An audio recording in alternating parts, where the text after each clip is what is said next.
A aula de hoje é sobre Estados Unidos e para começar a falar de Estados Unidos eu vou começar falando de um pouquinho de rock and roll, né?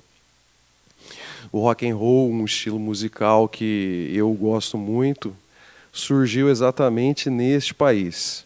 Estados Unidos é um país formidável em inúmeros aspectos e o que nós vamos tentar fazer é exatamente traduzir para vocês um olhar geográfico desse país, que é o hegemon, o país mais importante na atualidade do mundo. É o centro do sistema capitalista global, do sistema mundial, sob o qual nós estamos, enfim, no qual nós estamos inseridos.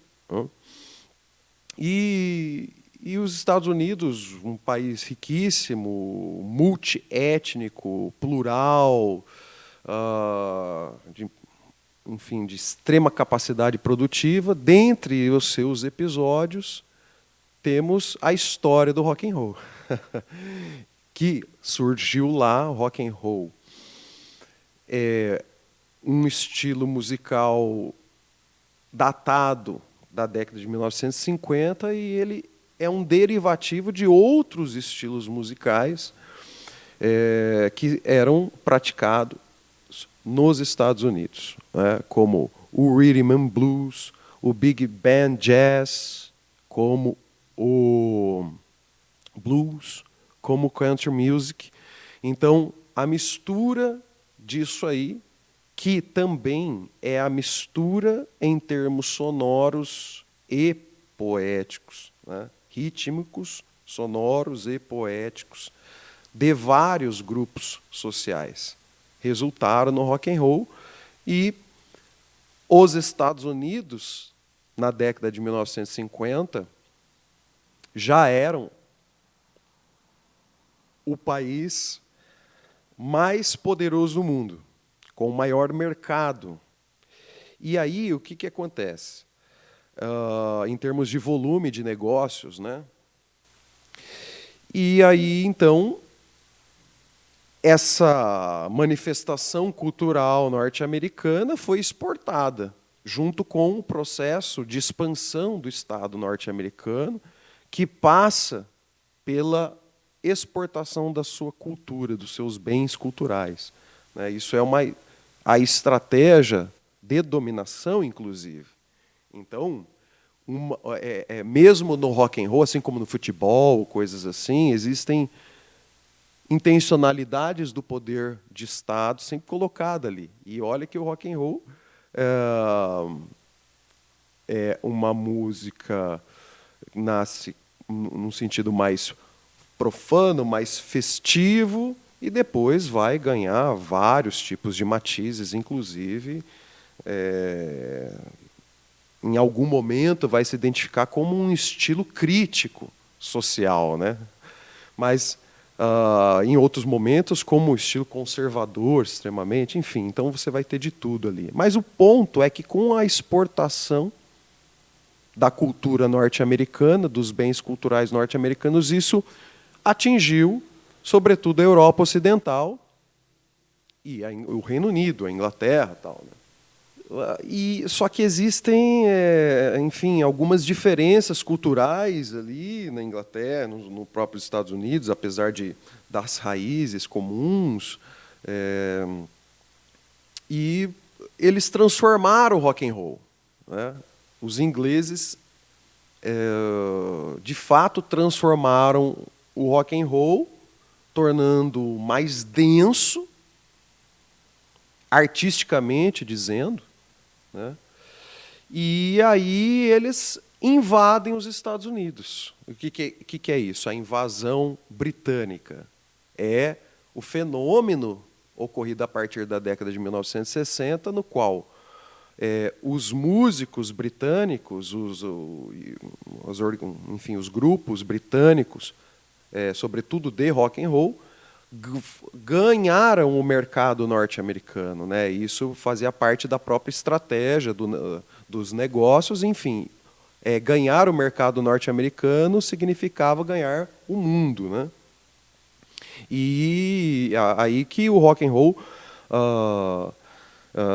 tornou-se um grande mercado, a indústria fonográfica, um braço importante da indústria fonográfica, e isso serviu de caldo de cultura, né, inclusive para questionar, né, a própria sociedade que produzia tudo isso aí. Então a gente vai ter um monte de coisa. Então, um dos fenômenos que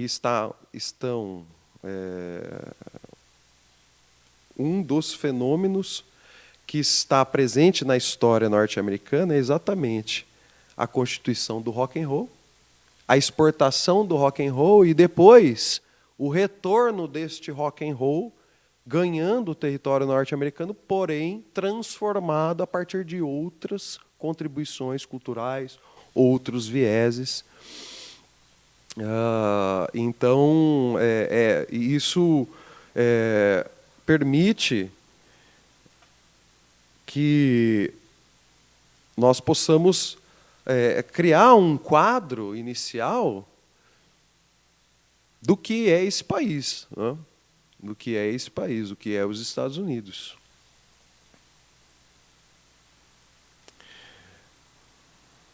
Quando aconteceu a invasão britânica, nos Estados Unidos, existia todo um movimento cultural, né, hippie, existia todo um processo considerado revolucionário em termos culturais. E essa revolução em termos culturais, o rock and roll serviu inclusive de veículo.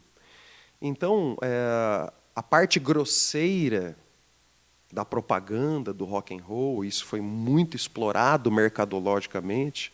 São essas as contradições. O capitalismo é um negócio muito louco, né? Porque o capitalismo fala: você quer me criticar? Legal, vou vender um livro seu e vou construir um processo exploratório, lucrativo, visando o lucro, etc., dentro do livro, ou do som, ou do filme, ou de qualquer coisa que você queira criticar o sistema, beleza? Então eu me nutro da crítica que eu próprio sofro. Então é mais ou menos isso. Então o rock and roll teve o slogan sexo, drogas e rock and roll, sempre teve uma identidade falsa, entre aspas, porque o rock and roll não se resume a essa ideologia barata. Isso aí é um slogan de mercado. E aí as bandas e as pessoas adotam isso porque as pessoas são formatadas na indústria cultural.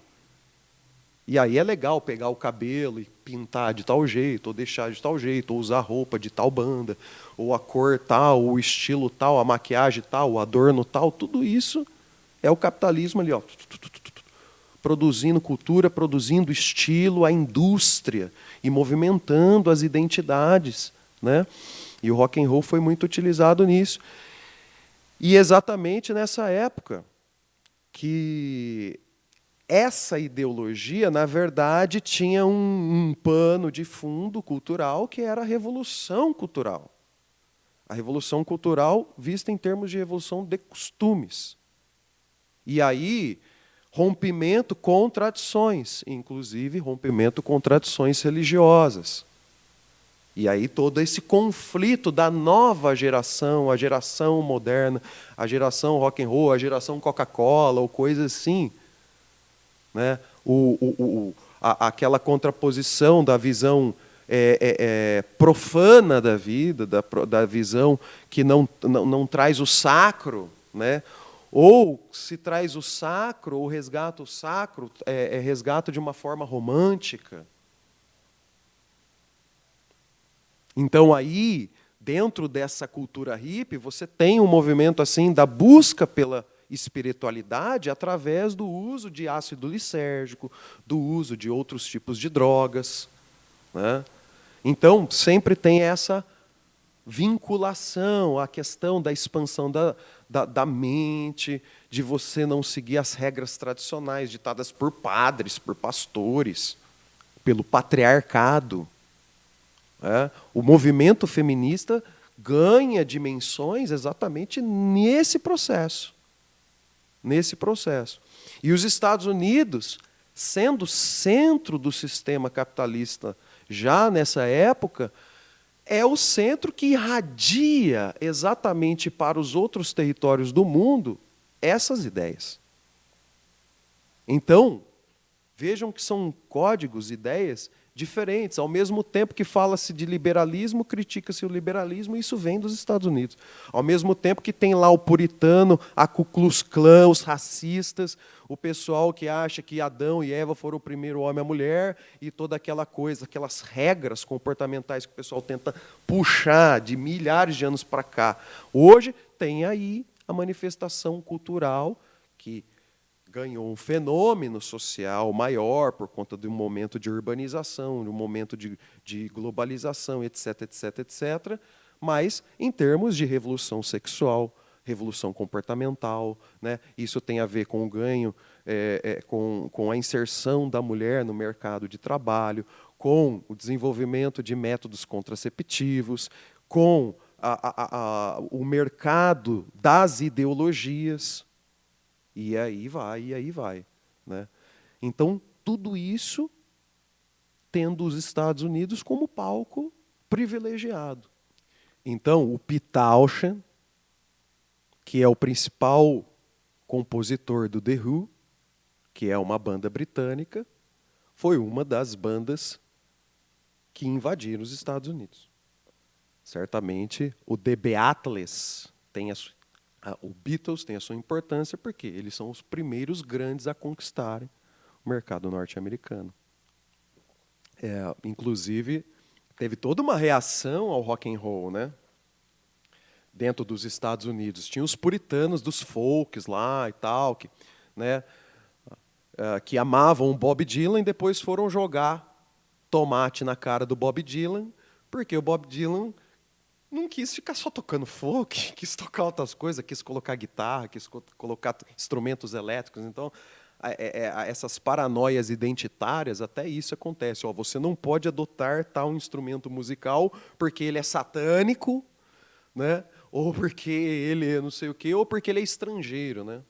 Aqui no Brasil teve a marcha contra a guitarra também, na década de 60. Não sei se vocês sabem disso. Tá? Inclusive, um pessoal chique da MPB participou.